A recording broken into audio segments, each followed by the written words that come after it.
북한이 미사일 및 7차 핵실험 가능성에 대해 펜타곤 대변인 라이드 장군은 미국은 만일의 사태에 대비하기 위해 지역의 파트너 및 동맹국들과 긴밀히 협력할 것이라고 말했습니다.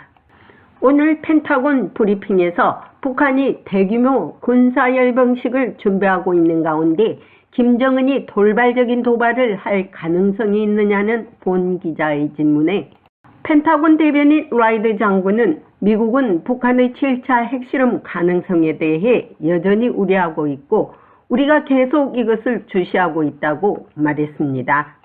또한 중국과 타이완의 충돌에 대해서 만약에 중국이 타이완을 침공한다면 주한미군이 개입되게 되는데 이때 한국이 이 사태에 관여하기를 원하느냐는 질문에는 우리는 인도태평양 지역 전역에 걸쳐 다양한 역량을 유지하고 있고 그중 적어도 약 3만 명의 미군이 한국에 주둔하고 있으며 한국 동맹국들과 함께 한국을 보호하기 위해 일하고 있다고 말하면서 주한미군이 한국에 대해 안보 공략에 역량이 없음을 에둘러 말했습니다.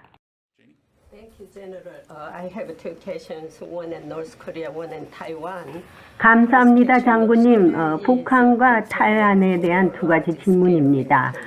북한은 대규모 열병식을 준비하고 있습니다. 동시에 북한이 미사일과 7차 핵실험을 감행하는 만일의 사태에 대비해 미국은 어떤 준비 태세를 갖추고 있습니까?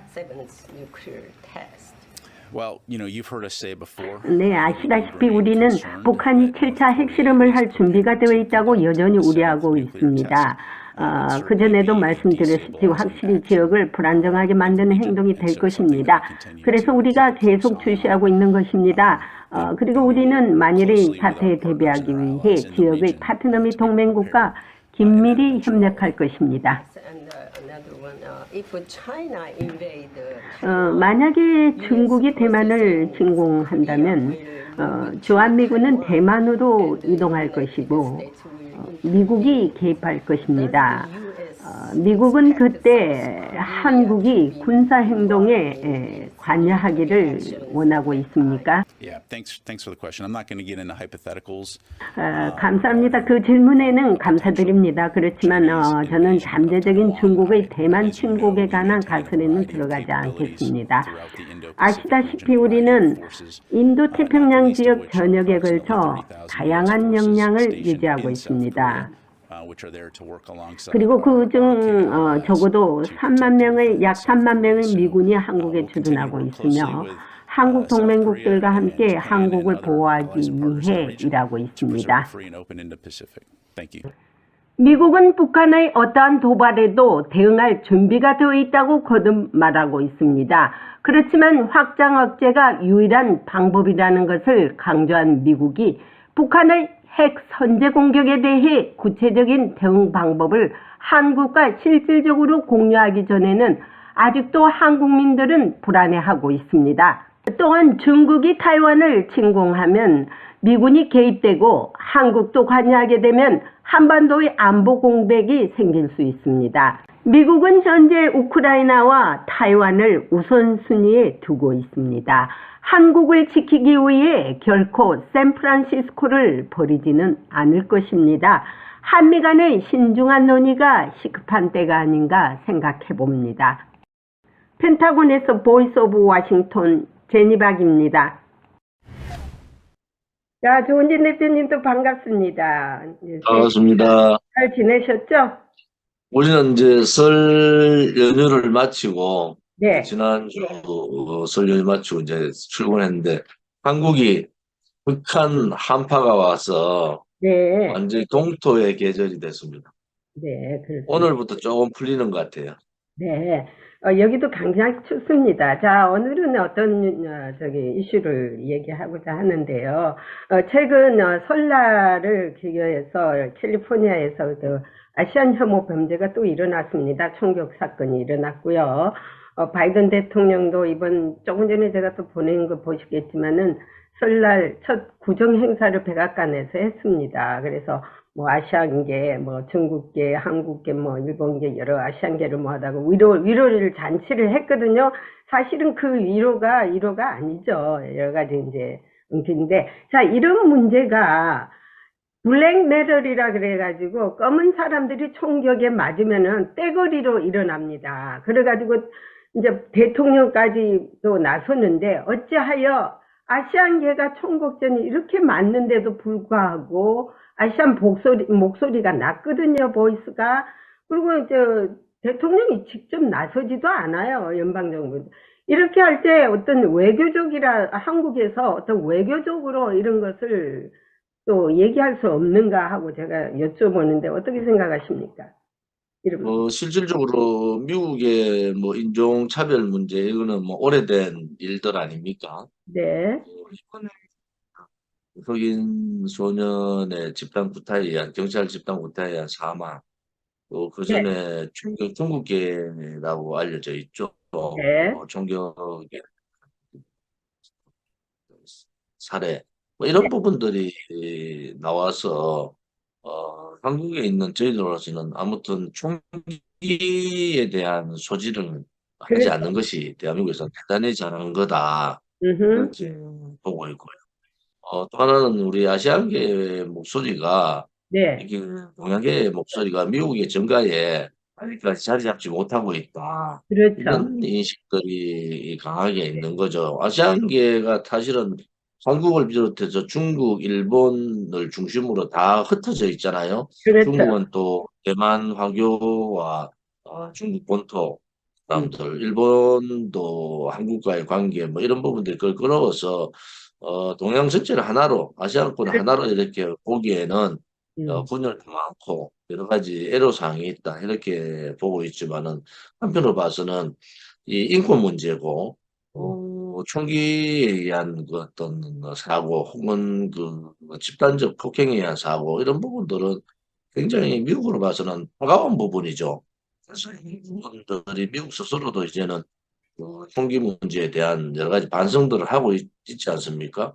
근데 그 총기를 자유롭게 가질 수 있는 그런 상황에서는 어차피 피할 수 없이 총기 사고가 날 수밖에 없다, 이렇게 보는 거죠. 근데 어느 정권도 이 총기 문제를 뭐 다루지 못하더라고요. 그리고 이제 미국에서도 솔직히 말하면 아시안에 대한 차별 문제도 많습니다. 연방정부 일하는 사람들도 차별을 받고 있고요. 하물며 여러 곳곳에서 보이지 않는 차별화를 받고 있는데도 불구하고 이제 말을 안 하고 있는 것인데, 이번에 바이든 대통령이 지난 Thursday는 아주 좋은 말을 했어요. 어떻게 말하냐면은 누구도 어떤 사람도 미움을 받을 자격이 없다. 그리고 모두와 품위와 존중으로 대우를 받을 자격이 있다라고 하면서 침묵은 공모다. 이랬거든요. 그러면 침묵하는 자가 공모라면 얼마나 많은 연방정부에서 침묵을 하고 있습니까? 이거를. 그래서 이건 어불성설이라고 보고 있고요. 하여간에 미국도 여러 가지 인권 문제에 대해서도 아마 다시 다뤄야 될 것 같습니다. 예. 오늘은 미국 국민들이 아마 그런 부분에 대해서 따갑게 생각할 거예요.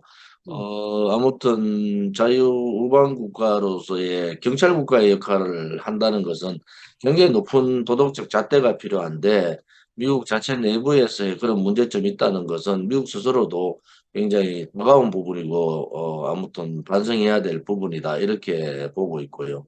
어차피 뭐, 거기에 미국의 그 사실은 저 차별적인 부분에 있어서 우리 제니바 기자께서 백악관이나 국무성, 국방성에 이렇게 출입해서 목소리를 내주는 데서 감사를 전합니다. 소리를 내도요, 혼자 약합니다. 그런 등이 해도 그거 하는데. 자, 여기는 이제 인권 문제는 여기까지 두고요. 최근에 김여정이가 또 한바탕 했더라고요. 담화문을 발표했더라고요. 그, 미국이 대포를 이제 우크라이나 지원한 데 대해서 뭐 친러 일로를 가겠다고 하는데, 뭐 그 사람들이 어차피 친러로 가고 있는 사람들 아닙니까?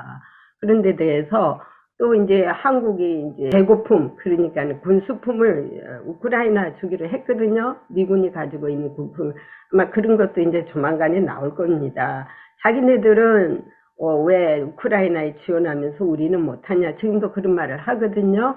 그러면 지금 바그너 그룹이라고 러시아의 바그너 그룹이 지금 북한하고 지금 무기 거래를 하는 게 포착이 됐지 않습니까?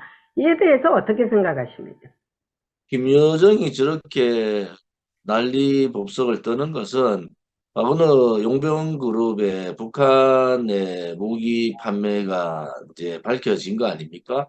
예, 그것을 시습화시키고 또 무마하지. 잠재우기 위한 무마하기 위한 그러한 술책이 하나다 이렇게 볼 수가 있고요.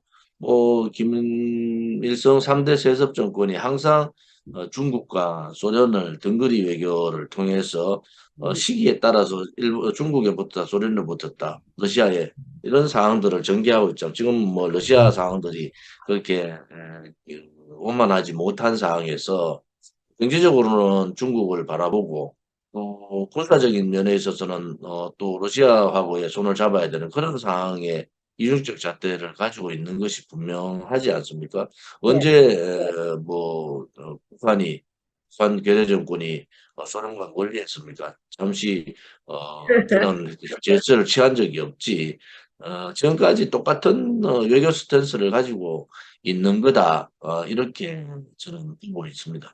그리고 이제 최근 유엔 사령부가 지난번 북한이 그 드론을 침범을 했는데 한국에 드론을 또 보냈지 않습니까? 북한으로. 무인기에. 비행기에.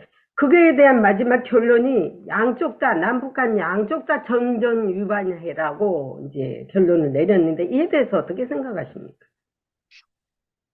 아무튼 우리는 공격을 일방적으로 수도 서울 상공을 공격을 당하고 뚫려버린 거 아닙니까? 그렇죠. 저는 뭐 거기에 대한 대응을 물론 이제 드론 대응을 했다고 하는데 세 대인가 보냈다는데 제 개인 소견으로는 상대적으로 하려면은 평양 상공까지 우리도 무인기 들어갔어야 된다 이런 입장인데 미군 유엔군 사령부의 사령부.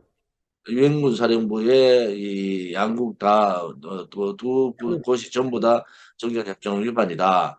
이렇게 얘기하는 것은 뭐 짜고 치는 고스톱이다. 음, 드론이나 무인기를 보낼 때 미국과 협의를 안 하고 보냈을 리가 없잖아요. 그렇죠. 우리가 이렇게 적극적인 대응을 하겠다고 미국이 알고 있는 입장이다. 이래 보는데 지금 입장에서는 정전협정 위반이라는 것은 아무튼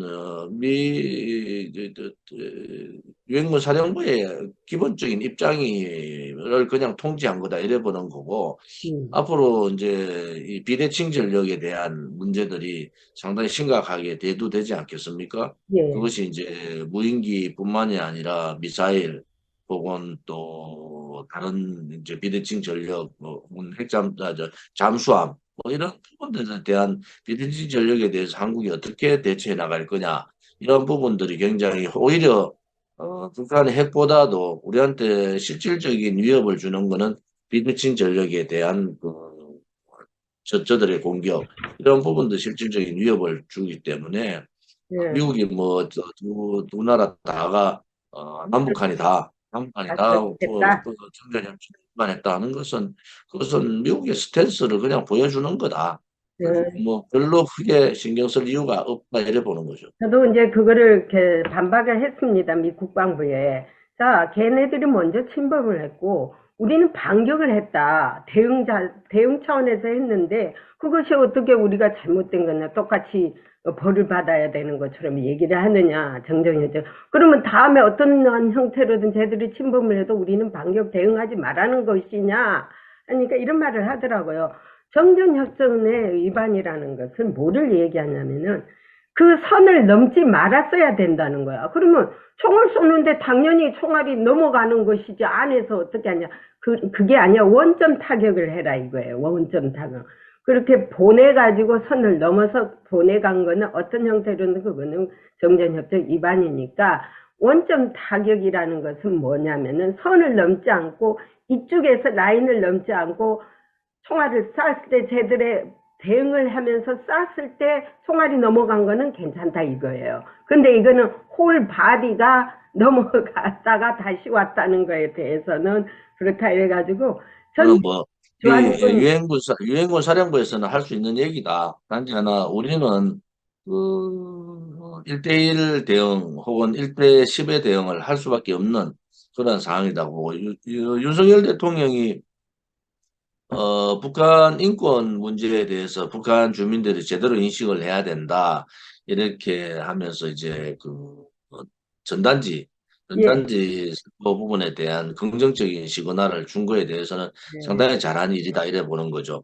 네, 북한의 가장 큰 아킬레스건은 북한 내부의 북한 주민들이 지금의 북한의 실상을 제대로 알게 되는 그런 현상에 대해서 굉장히 두려움을 느끼고 있지 않습니까? 그렇죠. 그것이 이제 자유민주주의의 어떤 자유의 바람이 들어가는 건데, 북한도 부정과 김정일이나 김일성 시대 같이 통제로서만 살 수 없다는 것을 이제 알기 때문에 마음대로 시장 경제를 받아들일 수밖에 없잖아요. 장마당이 생기고 이렇게 하려면은 정치권 혹은 군사력을 가지고 있는 그런 군대에 대한 확실한 통제력을 북한이 김정은 정권이 가져야 된다. 그런 입장으로 봐서는 아무리 통제를 하더라도 평양뿐만 아니라 북한 전역을 통제할 수는 없는 거잖아요. 그래서 윤석열 정부가 전향적으로 북한 인권을 알리는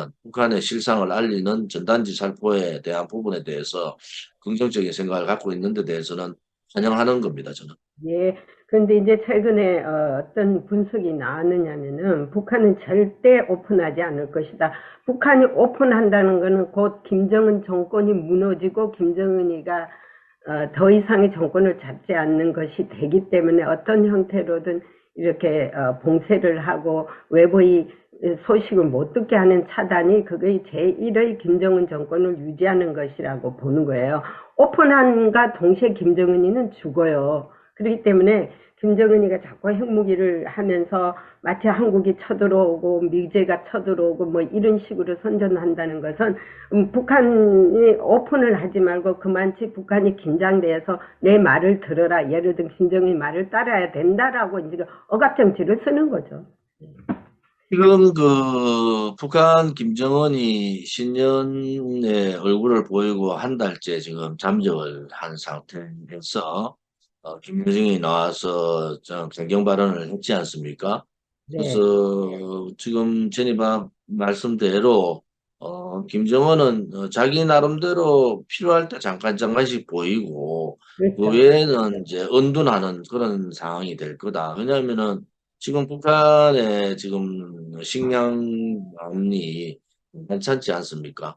네, 한국의 이제 이재명 경기도지사 이하영 평화재단 또 아태재단 아시아태평양 또 이제 상방울 이 연계대가 있는 윤석열 정부에서 지금 북한 현금 지급 문제 또 기타 유류라든지 유엔 제재에 반하는 그러한 부분들을 지금 하나하나 미국과 공조해가 파헤치고 네, 있는 거 아닙니까? 네네. 그러한 부분에 있어서 북한이 굉장히 두려워하는 부분, 그게 돈줄 차단이 된 거 아니겠어요? 그런 부분에 있어서 신경질적인 반응을 내는 것은 북한이 그만큼 어렵다라는 것을 반증해 주는 거다 이렇게 볼 수 있고요. 네, 또 항상 우리가 옛날에 보릿고개가 있듯이 이 이제 설이 지나고 나면은 또 춘공기 그러니까 보릿고개식으로 식량난이 심각해지는 상황이 오기 때문에 북한의 식량난 부분에 있어서 북한 내부의 동료가 상당히 있을 것 같아요. 내부 동료가를 막기 위해서는 북한 주민들의 시선을 외부 쪽으로 바깥쪽으로 해야 되기 때문에 그런 부분에 있어서의 북한의 도발 부분에 대해서는 우리가 예의주시를 해야 하고 대비를 해야 된다 이렇게 봅니다.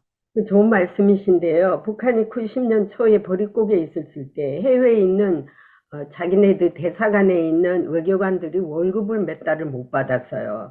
그리고 이제 하물며 저기 뉴욕에 있는 대표부의 사람들의 얘기를 들어보면요. 하루에 5불 가지고 생활하라는 명령이 떨어졌다. 5불을 어떻게 생활합니까, 하루에? 햄버거도 하나에 뭐 7, 8불 하는데 그런 날이 있었거든요. 그런데 북한이 유지한 거는 한국에 지금 산소 호기를 문재인 정권이 대준 거 아닙니까? 예를 들어서 금방 쌍방울 얘기가 나왔는데 600만 불을 왜 줘야 돼요?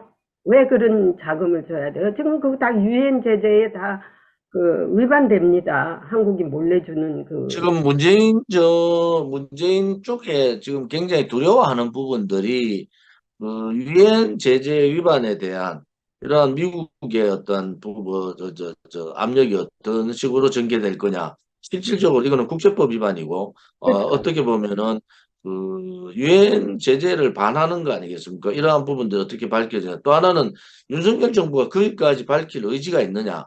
이러한 부분들도 되게 중요해요. 지금 보면은 문재인 정권에 대한 주변만 얘기를 하지 문재인에 대한 실질적인 수사라든지 이런 건 하지 않는 상태라 말이에요. 그렇죠. 이번에 그 북한 월북 조작 공무원 월북 조작 문제도 마찬가지지 않습니까? 문재인 스스로 그건 내가 했다고 했는데도 검찰이 수사를 하지 않고 종결하고 있는 그런 상황으로 봐서는 문재인 정권 문재인 대통령이 윤석열 대통령이 문재인 전 대통령 문재인까지 수사할 의지가 없다. 저는 그래 보고 있어서 한편으로 봐서는 안타깝다 이렇게 보는 거죠. 네. 또 하나는 고난의 행군 시절에 250만 정도가 아서했다고요. 북한은. 음흠. 세계 어느 나라에서 어떤 지도자도 그 지도자가 있는 국민이 혹은 나라의 주민들이 굶어서 죽게 하는 그런 지도자는 지도자로서의 자격도 없을 뿐만 아니라 추방이 돼야 되죠. 그것은 역사적으로 킬링필드를 보듯이 정치적으로 이렇게 죄 없는 사람들을 죽이는 그런 사태도 있었지만은 잘못된 이념에 사로잡혀서 또 소위 외톨이 그런 고립된 북한 정책을 써으로 해서 200 몇십만 명이 아사하는 그러한 나라. 그것이 김일성 3대 세습 정권인데 그 세습 정권에 김정은까지 내려온 거 아닙니까? 그렇죠. 그렇게 봐서는 국민을 굶어 죽이는 그러한 체제는 하루라도 빨리 없어져야 된다라는 생각을 저는 가지고 있는 거죠. 이제 내일이면 아마 그 어스틴 국방장관이 한국에 도착할 겁니다. 그래서 이제 아주 심각한 여러 가지 요 최근에 핵 문제라든지 확장 억제를 많이 이제 대화가 있을 건데요. 최근에 어떤 말이 있었느냐면은요. 그러니까는 인도 태평양 전 안보 차관보 안보 담당 차관이 이런 말을 했어요. 한국은 여기 그대로 보면은 한국은 주권국으로서 충분히 자기들이 원하는 것을 가질 수 있다. 그런데 이것이 이제 예전에는 금기 상황이었지만은 지금은 때가 상황이 많지 이거에 대해서도 한미 간에 서로 대화를 해야 된다라고 나오거든요. 그래서 이제 한국의 자체 핵무장에 대해서도 미국도 어느 정도 지금 붐이 일어나고 있습니다. 자, 이게 뭐냐면은 결국은 이거예요. 지금 중국이 북한이 핵이 완전히 개발하고 미국까지 쏠 정도로 됐는데도 불구하고 방관하고 있었지 않습니까? 핵무장 포기도 안 시켰지 않습니까? 자, 그렇게 되면 한국이 핵무장을 하겠다는 말만 들어도 지금 없어 한다고요. 그러면 중국을 견제할 수 있는 지금 어떤 이유가 대가 있다고. 자, 그러면 중국 너가 북한을 핵무장 안 썼기 때문에 한국이 하려고 하는 거 아니냐는 미국으로서의 어떤 이유가 생기는 것이고 또 이것이 핵이라는 것이 우리가 핵무장을 한다는 것이 꼭 북한만을 어떤 안보 대응하기 위해서가 아니라는 것이에요. 그 러시아도 있고 중국도 있고 앞으로 보면은 누가 우리 적이 될지도 몰라요. 동맹국도 적이 될 수 있는 상황이 될 거라고요. 이런 상황에 대비해서 한국이 핵을 갖겠다는 데에 대해서는 that's not obligation이라는 거예요. 그것도 맞는 말이에요. 그래서 윤석열 대통령이 일단 끄잡아낼 때도 단지 북한의 핵이 해결되지 않은 한이라는 전제를 달았지 않습니까? 제가 그거를 항상 주시하는 게 뭐냐면은 미국가 있은가 하고 한국에서 생각하는 거하고 또 틀리는 거면서 저는 여러 가지 종합적인 것을 볼 때 한국도 핵무장을 해야 된다는 것이 긍정적인 입장이라고 보고 있거든요. 지금 문제는 한국의 핵무장 이전에 이제 거쳐야 될 사항들이 네. 북한 핵을 인정해야 되는 상황이잖아요. 북한 핵을 인정해야 되는 상황이라고. 인정을 그러면 안 해도 되는 이게 상황이죠. 지금은 북한 핵을 우리가 인정할 수 없다는 것이 한미 간의 공통된 의견이잖아요. 그리고 바이든 기시다 한 미일 간의 정상회담에서도 북핵 폐기 문제를 그대로 유지하겠다고 얘기한 거 아니겠습니까? 그런데 우리가 나서서 핵 문제를 자꾸 얘기하면은 그때 미국의 입장 변화가 우리가 잘 체크를 해야 돼요. 뭐냐 그러면은 그래 되면은 좋아 너것도 핵무장에 대해서 얘기를 하니까 그럼 북한 핵을 인정하고 군축으로 들어가겠다. 그런 상황이 전개될 가능성이 대단히 높다고요. 그래서 그렇죠. 우리가 외교적으로 볼 때는 우리가 어떤 부분들을 정확하게 캐치를 하고 가야 되는데 윤석열 정부가 그런 부분들을 다 캐치하고 핵 보유 혹은 전술핵 배치 문제를 해결한다. 물론 단서가 있잖아요. 음. 북한의 해결 포기하지 않을 경우에 그러면 저는 그 단서가 잘못하면은 북한 핵 보유국으로 인정하면서 우리는 아무것도 얻지 못하는 상황이 될 가능성이 대단히 높아요. 그 가능성이 대단히 높아지는 그거는 상황이기 때문에 감수를 해야 되죠. 제가 그 우려하는 것은 북한 핵을 핵 보유국으로 인정하고 군축을 통해서 핵 감축 상황으로 가면은 북한은 이미 핵 보유국이 된 상황이 되지 않습니까? 이미 그러면 북한은요, 법적으로 뭐, 국제적으로 그걸 인정하느냐 안 인정하는 건 굉장히 중요하지 않습니까? 아니 저도 대한민국 핵을 가지고 있고 전술을 가지고 있으면 얼마나 좋아요. 단지 하나 외교적으로 완벽한 상황을 만들지 않고 북한 핵은 인정하고 핵 보유국으로 인정하고 한국은 전술핵이나 핵을 가질 수 없는 상황이 전개될 가능성이 대단히 높다는 겁니다. 그런 부분에 있어서 우리가 굉장히 예의주시하고 고민을 해야 된다. 우리의 핵 보유 문제는 북한 핵이 있는 핵 보유국으로 인정하는 것을 전제로 가기 때문에 그런 전제를 우리가 받아들일 거냐 말 거냐의 부분들은 굉장히 중요하다. 북한이 실질적으로 핵을 가지고 있고 핵을 가지고 있는 거하고 국제적으로 북한 핵을 인정하는 거하고는 대단히 다른 차원이에요. 그래서 우리가 볼 때 이 역사적으로 주변 국가들을 우리가 핵을 보유하고 있는 여러 나라를 봤을 때 핵을 보유했을 때, 핵 보유국으로 인정했을 때와 인정하지 않았을 때의 차이는 대단히 크지 않습니까? 이게 한반도에 있어서 한국의 핵 보유 문제뿐만 이란이 이번에 윤석열 대통령의 그 잘못된 뭐 실수죠. 소위 UAE에 적은 이란이고 대한민국 적은 북한이다 이런 얘기를 했잖아요. 상식적으로 그런 얘기를 많이 합니다. 단지 하나 이란이 그때 뭘 들고 나왔느냐. 한국의 이 보유에 대한 얘기를 들고 나온 거예요. 그것은 NPT에 대한 위반이다 이렇게 들고 나왔잖아요. 그건 뭐냐? 이란이 한국의 핵 관련해서 이렇게 얘기를 하는 것은 자기 스스로도 이제 미국 보고 우리도 핵 문제에 대해서 너희들 간섭하지 마. 이 얘기를 전달한 거란 말이에요.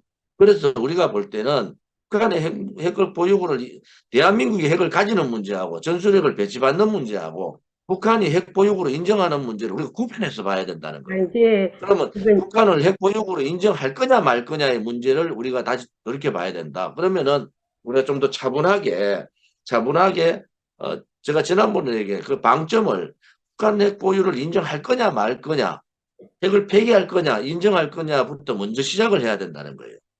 그냥 북한 핵 보유 우리 한국에서의 핵 보유라든지 전술핵 배치 문제라든지 이런 부분들은 제가 얘기는 뭐라고 얘기했어요. 미국이 갖고 있는 핵에 대한 공동 운영 미국은 지금 생각도 하지 않는 얘기를 하고 있단 말이에요. 그러면은 군사적으로 우리가 핵을 보유한다, 한반도에 전술핵을 배치한다는 부분하고 북한 핵을 인정할 거냐, 핵 보유국으로 인정할 거냐의 부분은 굉장히 다른 거라고요. 제가 그런데, 우려하는 부분들은 북한 핵을 핵 보유국으로 인정하게 되면은 대한민국의 모든 방위 체제가 다 바뀌게 되는 겁니다. MD 체계가 무슨 필요가 있습니까? 방위 그렇게, 체계가 다 바뀌게 되는 거예요. 그 원칙으로, 그래서 윤석열 정부가 MD 방어 체제를 자기들은 수용하지 않겠다고 얘기하는 이유 중에 하나도 그런 부분도 있단 말이에요. 그래서 우리가 좀 더 고민을 더 해야 된다. 왜냐하면 북한이 핵을 가지니까 우리도 핵을 아니 당연한 논리죠. 북한이 핵을 인정하면 우리도 핵을 가지는 게 당연한데 북한 핵을 핵 보유국을 인정할 거냐 말 거냐의 부분들은 또 다른 차원이다 이래 보는 거죠. 이제 북한이 핵을 가지고 있는 거하고 핵 보유국으로 세계에서 인정하는 거하고는 전혀 다른 이제 차원이잖아요. 우리 조은진 대표님 말씀도 틀리다는 것은 아니고 어느 각도에서 보면은 그 사람 말도 맞고 이쪽 각도에서 보면은 이 사람 말도 맞아요. 그래서 지금 투 파트가 보면은 히스토리를 쭉 연결해 보면은 프랑스가 핵을 가지기 위해서 어떻게 했느냐 그거를 볼 때는 우리가 핵을 가져야 하는 것도 맞는 거예요. 샌프란시스코, 뉴욕을 포기할 것이냐, 한국을 지켜주시냐 할 땐 당연히 자기 나라를 지킬 것이죠. 그죠? 그럴 때는 우리도 핵을 가져야 되는데, 일단 북한이 핵을 가지고 있는 건 사실이지 않습니까? 이것이 법적으로 핵국가라고 인정을 안 했을 뿐이지, 국제사회가 핵을 가지고 있는 사실이고, 핵으로 우리가 계속 위협을 당하고 있지 않습니까? 자, 그러면 이 핵 위협에서 벗어나기 위해서는 우리는 어떻게 해야 되느냐? 자, 우리도 가지자. 그래서 똑같이 핵을 가졌어서 끝에서 핵 군축 회담을 함으로써 야, 우리 쓰지 말자, 내도 흔히 살지 말자 할 때 평화가 오는 것이지, 한 놈은 핵을 가지고 있고 한 사람은 안 가지고 계속 끌려다니면서 이 위협만 받고 있을 때는 이거 끝이 없는 얘기가 되는 지금 거예요. 동북아에 대한민국이 핵을 가지면요, 일본이 바로 가지지 아, 않습니까? 일본은 어차피 가지고 제가 우려, 있어요. 말만 안. 제가 우려하는 부분은 무슨 말이냐. 핵을 가지면 우리도 핵을 가질 이유가 있죠. 아니, 단지 하나 우리가 나서서 핵 보유를 하겠다, 전술핵을 제하겠다 할 필요는 없다는 거예요. 왜냐하면은 미국이 어느 시점에서 미국이 반대하면 못 가지는 거잖아요. 그럼 미국 스스로가 그러한 판단을 하는데 우리가 나서서 그러니까 우리가 줘야 될 게 너무 많아요. 전략적으로 우리가 핵 보유를 하겠다고 자꾸 앞서서 나가면은 우리가 희생해야 될 게 너무 많다고요. 그런 부분들을 우리가 감안을 해야 된다. 그러면은 자, 대만도 핵을 가지게 되고 일본도 핵을 가지게 되고, 그럼 대만이 핵을 가지면은 중국과 대만은 전쟁을 치를 수밖에 없는 상황이에요. 자, 그러면은 우리 대한민국의 입장만 보는 게 동북아 전체의 평화와 안정 부분을 봤을 때는 어떤 식으로 북한 핵을 인정해서는 안 된다는 입장이에요, 저는. 그거는 뭐, 인정을 해서는 핵을 가지고 있는 부분하고 국제적으로 인정하는 부분은 전혀 다른 얘기다니까요. 그래서 전략적으로 봐서는 좀 더 미국에서 북한의 핵 위협에 대해서 더 이상 뭐 얼마 전에 뭐 바이든하고 기시다가 만나 핵 폐기하겠다. 우리 핵 폐기 정책에 변화가 없다고 얘기하는데 우리가 나서가지고 그 정책에 반대되는 입장을 할 필요는 없다 이런 입장을 밝히는 거고. 미국에서 어떤 말이 지금 나오고 있는지 아십니까? 지금 역대 미국의 대통령들이 똑같은 말은 비핵화를 하겠다는데 이 비핵화 천만의 말씀 어떻게 이미 다 완성을 되는 거를 네가 어떻게 비핵화한다고 하느냐 하고 반발들을 지금 하고 있습니다. 그건 맞는 것입니다. 비핵화는 이미 강을 넘었습니다. 하기에는 너무 멀리 왔기 때문에 일본도 지금 반격 능력 전쟁할 수 있겠다는 법을 만들었지 않습니까? 미국도 그거를 오케이 하고 지원했는데 why not? 한국도 그러면 앞으로 우리도 전쟁할 수 있겠다 하고 핵을 만들면 미국이 지원을 해야 되는 거 아닙니까? 그렇게 볼 때 미국이 일본하고 한국과의 어떤 차별적인 대우를 하면 안 되죠. 자, 핵을 갖겠다는 말은 안 했지만 일본은 이미 만일에 갖겠다고 마음을 먹었다면 그거 한 달 안에 만들 수 있는 상황이 되어 있다는 거예요. 그걸 꼭 이걸 그러니까 그 표현을 문제는 안 해도 우리가 나서서 미리 얘기할 필요가 없다 이래 보는 거죠. 그렇죠. 그거는 이제 대만에 대해서 우리가 좀 냉철하게 해야 되는 게, 대만 국민들이 실질적인 중국의 공격이 들어갔을 때 대만이 어떤 상황을 전개할 거냐. 저는 저항하지 않는다고 봐요. 이제 핵을 쓴다는 거. 대만이 중국이 공격이 오면요, 저항하지 않습니다. 그러면은 대만은 3일 안에 대만이 중국에 손으로 들어갈 가능성이 있어요. 맞습니다. 대만은요, 중국과 같은 민족이에요. 그래서 예. 우리가 우려하는 부분들은 그러한 부분들이 다 맞물려 있단 말이에요. 그래서 우리가 보유에 대한 부분들은 미국이 우리보다 더 더 앞장서서 할 필요가 있을 때가 옵니다. 그러면은 그 시점에서 우리가 자연스럽게 미국하고의 핵 보유 문제, 전술핵 배치 문제를 물밑에서 저쪽에 가면서 하면 된다. 이렇게 보는 거지. 우리가 나서서 음흠. 뭐 듣기가 시원하잖아요. 우리가 나서서 하는 것은 우리 대한민국이 내놓아야 될 게 너무 많다. 그러면 그 내놓아야 될 거는 주한미군까지도 내놔야 될 가능성이 있어요. 그런 부분까지 우리가 봤을 때는 굉장히 예민하다. 그래서 그런 부분을 우리가 좀 더 정부가 전체를 봐서 우리가 어떤 또 스탠스를 가지고 가야 될 거냐는 것은 외교적으로 굉장히 고민을 해야 될 부분이다. 제가 중국에 대해서 좀 많이 알잖아요. 그래서 저 사람들은 한국의 핵을 가져서 김정은이 그 볼턴 회고록에 나오잖아요. 주한미군의 감축 필요 없다. 왜? 어차피 주한미군으로 인해서 중국이 자기들을 속국 만드는 데 대해서 견제를 해주고 있다는 얘기를 아니겠습니까? 그것은 뭘 의미하느냐? 결국 힘의 균형이라는 게 있잖아. 힘의 균형이라는. 그래서 이제 북한 우리가 핵 보유라든지 전술핵 배치 문제도 그러한 차원에서 우리가 좀 더 한 발 뒤로 물러서서 볼 필요가 있다. 객관적으로. 그런데 그래서 이제 저는 그, 말씀. 예. 근데 이제 김정은이가 말하는 거는 믿지 말아야 돼요. 그걸 다 믿습니까? 그거는 이제 자기가 대화를 하기 위한 어느 저기 꼼수로서 뭐 그런 말을 할 수 있고. 그야 아무튼 수로 얘기하더라도 김정은 말 중에 또 더구나 김정은이 판문점 회담 때 문재인이 안 왔으면 좋겠다. 뭐 이런 말은 사실이잖아요. 문재인이 그냥 간 거잖아요. 다른 양쪽은 문재인은 좋아하지도 혼자서 않는데 뭐 그냥 가서 짝사랑하고 있지 않습니까? 문재인 혼자서 김정은이 짝사랑하고 그냥 다 그러니까 그런 부분들은 우리 국민들이 이제는 많이 알고 그런 볼턴 회고록을 보면서 한반도라는 부분들이 잘못하면은 그 북한과 미국과 또 서로 통하고 우리가 고립되는 외교 정책이 될 수가 있다. 지금 한반도 정책에 있어서 일본이 자꾸 부상을 하고 일본의 목소리가 커지고 그렇죠. 또 하나는 미국과 반하는 정책들을 우리가 대통령이 얘기한다든지 대통령실이라든지 안보 라인에서 자꾸 그렇게 나가면은 어떤 결과가 오느냐? 통미. 그렇게 북한은 그러면 미국이 그럼 나 우리 북한하고 직접 얘기하겠다 이렇게 간다니까요. 음. 북한하고 직접 얘기하겠다. 그러면 한국은요. 일본도 북한하고 직접 하겠다. 우리는 미국하고 북한 얘기를 하겠다. 미국도 북한하고 직접 하겠다. 그러면 한국만 잘못하면은 외교에 고립될 가능성이 대단히 높아요. 그런 부분에 있어서 좀 더 외교라는 것은 굉장히 전술 전략이 필요하고 여러 가지 사항들을 대비해야 되는데 북한이 바라는 부분, 지금 미국은 북한이 개방을 원하고 있단 말이에요. 그런데 한국이 계속 미국하고 반하는 입장을 자꾸 얘기하면 그나마 좋아. 우리는 북한하고 직접 트럼프 때 그래 했잖아요. 음. 지금 한국을 완전히 빼버리고 북한하고 김정은하고 직접 해버린 거 아닙니까? 우리가 그거 불과 몇 년 되지도 않았잖아요. 그런데 지금 일본이 미일 간의 가장 밀월 관계. 음. 일본은 뭡니까? 한국 제끼고 북한의 문제를 우리하고 미국하고 얘기하겠다는 거 노골적으로 나오고 있잖아요. 그러면 우리가 외교적인 선택이라는 게 잘못 외교적인 선택을 하면 한국이 고립돼 버려요. 미국과도 고립돼 버린 상황이기 때문에 제가 우려하는 부분들은 자 미국에 의한 한국의 고립 사태가 트럼프 때 했단 말이에요. 또 제2, 제3의 그런 사태들이 벌어지면 결국 그 피해가 누구냐? 한국이 지는 겁니다. 네. 그런 부분에 있어서 우려를 하는 거죠. 그래서 외교라는 게요. 하고 싶은 얘기를 다 하는 게 아니에요. 하고 싶은 얘기도 이게 한마디가 외교 전략상으로 어떤 영향을 미치느냐. 그러면은 만약에 그래 너 그러면 너 이번에 괜찮아. 너것도 정전협정 위반했어. 그럼 너것도 무인기 보낸 거 위반이야. 너가 핵 보유한다고? 미국하고 전혀 논의를 안 하고 대통령이 그 얘기를 했어? 그러면 우리는 북한하고 직접 얘기할게.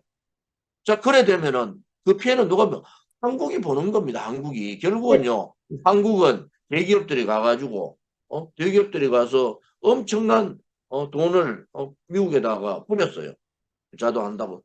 한국이 얻어낸 건 하나도 없다고. 그러면 실리 외교라는 게 뭡니까? 우리가 지켜야 될 안보 문제는 한미동맹을 통해서 지키고 그 대신에 미국에서 얻어낼 걸 얻어내야 되는데 우리는 주기만 다 주고 얻어내지 못하면서 자기 목소리를 지금 내고 있다고. 그럼 자기 목소리를 내는 것은요.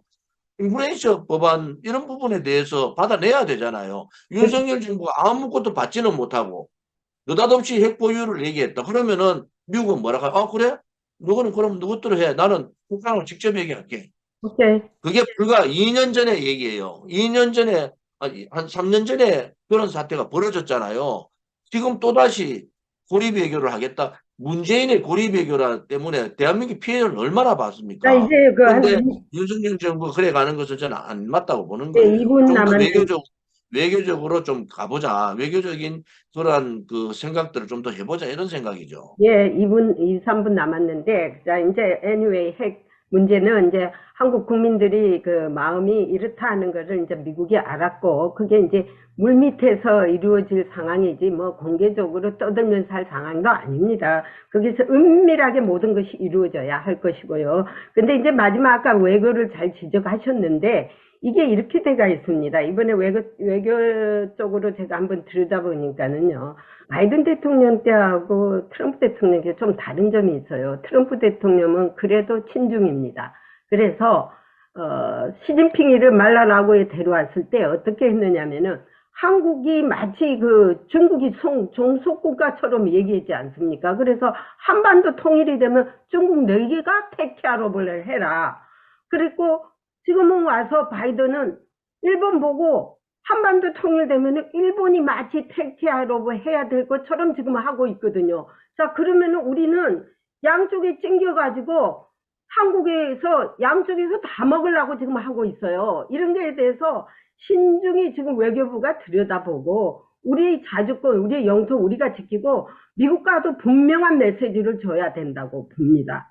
제가 지금 방금 말씀드린 거하고 전해박 얘기하고 같은 입장이에요. 왜냐하면은 일본에 비해서 한국은 뭐 미국의 신뢰를 못 주고요. 5년 동안 못 줬잖아요.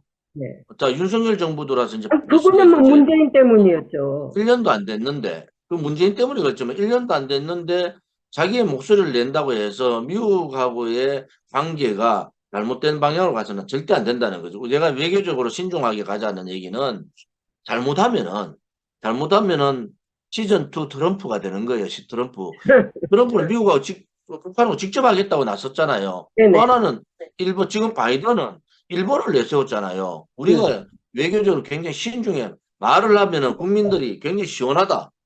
듣기는 좋죠. 우리 공화당도 그래 지지해 하면 좋은데 결국 피해는 뭐냐? 외교적 피해는 우리 대한민국이 질 수밖에 없다. 그래서 굉장히 이 핵 문제라든지 한미 간의 관계, 또 남북 간의 관계, 또 미일 간의 관계 이런 전반적인 동북아의 전반적인 상황들을 제가 이 부분에 대해서 이렇게 강조하는 것은 우선 한미동맹을 공고히 하자는 거 아닙니까? 혈맹관계에서 경제동맹까지 이제 가자. 이런 한미동맹을 통해서 대한민국의 안보나 국방부분, 국민의 안전 문제는 확실하게 해놓자. 그리고 우리가 얻을 수 있는 실리적인 외교, 우리가 고립되는 외교가 아닌 실리적인 외교를 하기 위해서는 미국과 굉장히 신중한 대화가 필요하다. 그래서 이러한 대화를 통해서 미국한테 자꾸 이렇게 뭔가 꼬투리를 잡히면 안 된다고. 우리는 자주국가로서 자주국가 역할을 다 하지만 한편으로 봐서는 트럼프 때 했던 식으로 미국하고 북한이 자기들끼리 하겠다. 혹은 지금 미국하고 일본하고 북한이 자기들끼리 하겠다. 이건 안 되잖아요. 그러니까 한반도의 문제는 한국 중심으로 가야 된다. 그래서 그렇게 하기 위해서는 미국과의 긴밀한 협의가 필요하다. 저는 그렇게 보고 있습니다. 그럼, 오늘 그러면 뭐 남북 대화를 해야만이 한국하고 북한하고 직접적인 대화가 되지 않습니까? 근데 북한이 핵 문제는 한국하고 얘기 안 하고 핵 문제는 미국하고만 하겠다니 이게 문제가 되죠. 근데 그건 뭐냐 그러면은 결국은 미국의 스탠스예요. 미국이 어떤 스탠스를 가질 거냐. 그래서 제가 뭐 한국 사람이 핵 보유를 가지고 전술핵을 배치하는 게 나쁘지 않죠. 단지 하나 우리가 외교적으로 고립돼서는 안 된다. 음. 그렇게 하기 위해서는 한미 간의 긴밀한 신뢰와 긴밀한 그 협의가 필요하다. 뭐 이런 입장으로 정리를 하면 좋겠네요. 예, 오늘은 여기까지. 예, 오늘 아주 좋은 고맙습니다. 깊이 있는 외교 문제를 잘 다루어졌습니다. 자, 오늘 수고하시고요. 다음에 또 뵙겠습니다. 안녕히 계십시오. 감사합니다. 예, 네. 건강.